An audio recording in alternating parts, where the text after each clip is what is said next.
हमारे यहाँ जब भी हुकूमत चेंज होती है, क्रिकेट बोर्ड में सरबराह चेंज होते हैं, तो क्रिकेट बोर्ड के साथ साथ हमारे क्रिकेट का सिस्टम भी तब्दील हो जाता है। मेरे ख्याल में वहाँ पर हमें बेहतरी लाने की ज़रूरत है। अभी तक हुकूमत की तब्दीली के साथ साथ क्रिकेट बोर्ड के चेयरमैन की तब्दीली और फिर पूरे निज़ाम की तब्दीली की बात की, तो अब ज़का अशरफ साहब आए और ज़का अशरफ साहब ने आके कप्तान को तब्दील किया, फिर टीम मैनेजमेंट को तब्दील कर दिया, सिलेक्शन कमेटी को तब्दील कर दिया। अब की इतनी इंपॉर्टेंट सीरीज़ हो रही थी, तो इन फैसलों का भी असर ऐसी सीरीज़ पर पड़ता है? यकीनी तौर पर देखें, बाबर आजम इस वक्त दुनिया के चंद बड़े बैट्समैनों में से एक हैं। जिस तरह हमने वर्ल्ड कप के बाद बाबर आजम को हटाया और फिर चेयरमैन पीसीबी की हमने ऑडियो सुनी जो लीक हुई, तो मेरे ख्याल में हमें अपने प्लेयर्स को भी तो रिस्पेक्ट देनी है। कप्तानी की तब्दीली के साथ साथ हमने पूरी मैनेजमेंट वर्ल्ड कप में मसूद रजा साहब, पाकिस्तान का जो 18 मेंबर सपोर्ट स्टाफ था, कोचेज़ और दीगर उसमें लोग थे, उसमें से हमने 14 लोग तब्दील कर दिए। हमने कप्तान तब्दील कर दिया, हमने जो फॉरेनर्स थे उनको घरों पे भेज दिया कि नहीं, अब पाकिस्तानी कोच जो हैं वो पाकिस्तान टीम को चलाएंगे। मेरे ख्याल में ओवरनाइट ना मोहम्मद हफीज़ पाकिस्तान टीम को खड़ा कर सकते हैं, ना मिकी आर्थर जो इनसे पहले डायरेक्टर क्रिकेट थे वो खड़ा कर सकते हैं। जब तक किसी भी कोचिंग टीम को हम 3-4 साल नहीं देंगे, वो कंसिस्टेंसी नहीं लाएंगे। अब हमने पूरा मलबा वर्ल्ड कप का बाबर आजम पे गिराकर, आज जिस तरह बाबर आजम बोल्ड हुए हैं और पहली इनिंग्स में जिस तरह बाबर आजम बोल्ड हुए, आप देखें लग रहा है कि बाबर आजम की जो क्लास है वो बाबर आजम हमें नज़र नहीं आ रहे। लेकिन एक चीज़ इस क्रिकेट बोर्ड को क्रेडिट देना पड़ेगा कि कप्तान जो उन्होंने टेस्ट मैच का तब्दील किया, हमने शान मसूद को देखा कि शान मसूद एक वाकई अच्छे लीडर के तौर पर आए। उन्होंने बैटिंग में भी अच्छी परफॉर्मेंस दी, टीम को भी अच्छा लड़ाया। मेरे ख्याल में अगर यही पाकिस्तान की इंटेंट रही तो पाकिस्तान टीम अच्छा करेगी। लेकिन अब मसला ये है कि इस वक्त तो हम टेस्ट मैच खेल रहे हैं। इस टेस्ट सीरीज़ के बाद जो 3 तारीख से सिडनी टेस्ट शुरू होना है, अगले 10 महीने पाकिस्तान का टेस्ट मैच ही नहीं है। तो हमें मेरा ख्याल इस तरफ भी देखना पड़ेगा कि पाकिस्तान के आप लिए कह रहे हैं कि अच्छा खिलाया। अभी अब्दुल्ला शफीक ने पहली इनिंग में स्लिप पर कैच छोड़ा, दूसरी इनिंग में भी उनको वहीं खड़ा कर दिया, दूसरी इनिंग में भी उन्होंने वहीं पर कैच छोड़ा। तो ये इस तरह से तो ग्राउंड के अंदर फैसले होते नजर आए हमें। देखें, चंद गलतियां भी हुई हमारे कप्तान से, लेकिन ओवरऑल जो हम देखते हैं कि शान मसूद ने अच्छी कप्तानी की है। लेकिन अब्दुल्ला शफीक, देखिए स्लिप स्पेशलाइज पोजीशन है, अगर अब्दुल्ला शफीक को वाकई स्लिप में खड़ा करना है तो मेरे ख्याल में ये स्टैंडर्ड जिसमें उन्होंने एक टेस्ट मैच में 3 कैचेस ड्रॉप कर दिए, इस स्टैंडर्ड के साथ तो टेस्ट मैच में वो अच्छे स्लिप फील्डर साबित नहीं हो सकते। और जिस तरह उन्होंने मिचेल मार्श का तीसरे दिन कैच छोड़ा, उस वक्त वो 20 रन पर थे, 16 रन पर ऑलरेडी ऑस्ट्रेलिया के 4 विकेट गिर गए थे। तो वो ऐसा पॉइंट था जो मेरे ख्याल में पाकिस्तान को हर्ट करेगा। वहां पर अगर मिचेल मार्श आउट हो जाते जो बाद में 97 रन बना गए, तो पाकिस्तान ये टेस्ट मैच अगर हारता भी तो बहुत कम मार्जिन से, बल्कि जीत सकता था।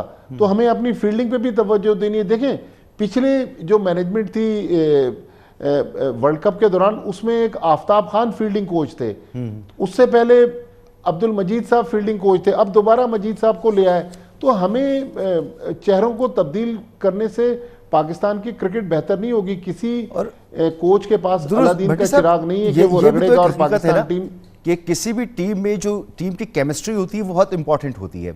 हमने माजी में भी ये तजुर्बा किया था कि तमाम फॉर्मेट के जो कैप्टन्स हैं वो अलग अलग होंगे।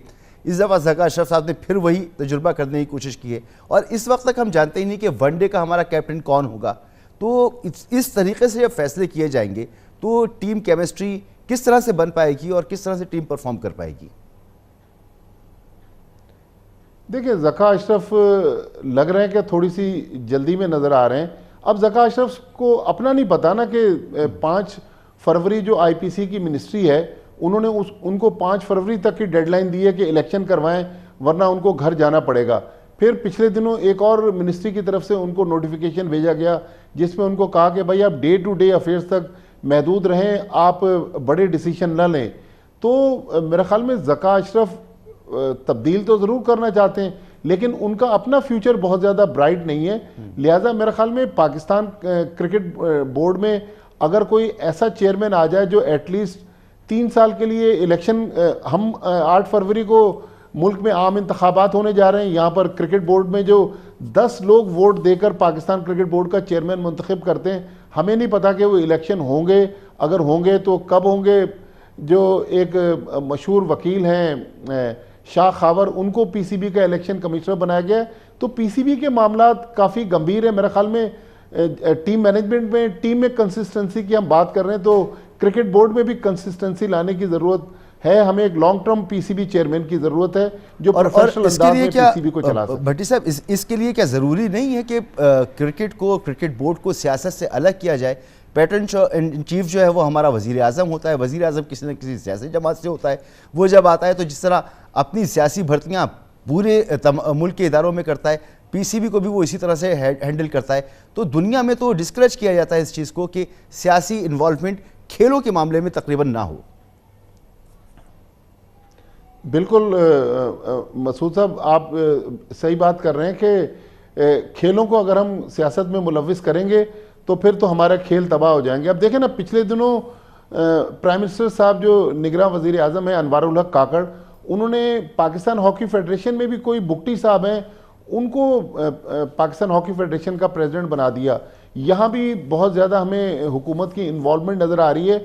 और रिसेंटली हमने देखा है कि श्रीलंका की जो मेंबरशिप थी वो आईसीसी ने मुअत्तल इसलिए कर दी कि उसमें गवर्नमेंट का इंटरफेरेंस था। तो गवर्नमेंट एडवाइस तो दे रही है पीसीबी को, लेकिन उनको मोहतात होना पड़ेगा, क्योंकि बहुत ज़्यादा अगर इंटरफेयर करेंगे पीसीबी के मामलात में, क्योंकि पीसीबी तो आईसीसी के पैसों से चलता है और वो आईसीसी गवर्नमेंट का इंटरफेरेंस मांगता नहीं है। लिहाजा जो भी फैसले करें अनवारुल हक काकड़ साहब, उनको सोच समझ के फैसले करना पड़ेंगे। अदरवाइज फिर आईसीसी की तलवार भी पीसीबी पे लटक रही है कि आईसीसी पाबंदी लगा सकती है पीसीबी पे। जी हाँ, और बुनियादी चीज़ तो यही है कि पीसीबी का चेयरमैन जो है उसके मुस्तकबिल का फैसला वज़ीर आज़म को करना पड़ता है। सर, एक और बहुत अहम मामला है, और वो ये कि पाकिस्तान का एक मसला था कि बॉलिंग के हवाले से हमें मुश्किलात का सामना था। खासी हद तक हमने उस पर काबू पा लिया, लेकिन हमें ओपनर के बाद मिडिल ऑर्डर बैट्समैन जो हैं वो नहीं मिल पा रहे। बाबर आजम एक अच्छे हमें प्लेयर मिले, लेकिन उस पर इतनी हमने तनकीद की है कि उनका भी हमें कॉन्फिडेंस शटर होता नज़र आ रहा है। तो ये जो प्रॉब्लम है बैट्समैन की, ख़ासतौर पर मिडिल ऑर्डर के लिए, तो ये प्रॉब्लम जो है किस तरह से दूर हो सकती है? देखिए, पाकिस्तान में इस वक्त फर्स्ट क्लास सीज़न चल रहा है। प्रेसिडेंट कप जो डिपार्टमेंट्स का टूर्नामेंट है उसमें हमें बहुत सारे प्लेयर्स नज़र आए। पिछले दिनों कायद-ए-आज़म ट्रॉफ़ी ख़त्म हुई, वो भी फर्स्ट क्लास टूर्नामेंट था जिसमें शहरों की टीमों ने पार्टिसिपेट किया। ये तो अब देखें मसूद, सिलेक्शन कमेटी का काम है कि वो जाके टैलेंट को तलाश करें। हमारे पास प्लेयर्स हैं, टैलेंटेड प्लेयर्स हैं, लेकिन हम प्लेयर्स को मौका देने के लिए तैयार नहीं है। अब देखें ना, इमामुल हक मुसलसल फेल हो रहे हैं, इमामुल हक को हम खिला रहे हैं। हसन अली परफॉर्म नहीं कर पा रहे हैं, हसन अली को हम बार बार मौका दे रहे हैं। कुछ अनफिट प्लेयर ऑस्ट्रेलिया चले गए। लेकिन अभी एक जो अच्छी चीज़ हुई, जो न्यूजीलैंड में जनवरी में T20 सीरीज़ होनी है, उसमें हमने कुछ 6 या 7 नए प्लेयर्स को मौका दिया है। अब वो 17 रुकनी टीम में तो आ गए, लेकिन अब देखना है कि उनको पाकिस्तान की जो 11 जब बनेगी, 11 खिलाड़ियों की जब टीम बनेगी, उसमें मौका देंगे या नहीं देंगे। लेकिन बहरहाल हमारे पास उस क्वालिटी की प्लेयर नहीं है जिस क्वालिटी की हम बाबर आजम की बात करते हैं, रिजवान की बात करते हैं, शाहीन शाह आफरीदी की बात करते हैं। मेरे ख्याल में सिलेक्टर्स को चाहिए कि वो जाएं पाकिस्तान में। जब पीएसएल की फ्रेंचाइज प्लेयर्स को तलाश कर सकती हैं तो अच्छे प्लेयर्स मौजूद हैं, लेकिन उस आंख ऐसी हमें नज़र नहीं आ रही जो उस टैलेंट को परख सके। तो मेरे ख्याल में इस चीज़ में हम लैग कर रहे हैं। और बैटिंग में वाकई पाकिस्तान की एक लेगेसी रही है कि जावेद मियांदाद, हनीफ मोहम्मद, यूनुस खान, इंजमामुल हक, मोहम्मद यूसुफ, बड़े बड़े बैट्समैन गुजरे हैं पाकिस्तान क्रिकेट में। लेकिन आज बाबर आजम के बाद हमारे पास उस क्वालिटी के प्लेयर नहीं है। तो सिलेक्शन कमेटी को इस जानिब बड़ी सीरियस तरीके से देखने की ज़रूरत है।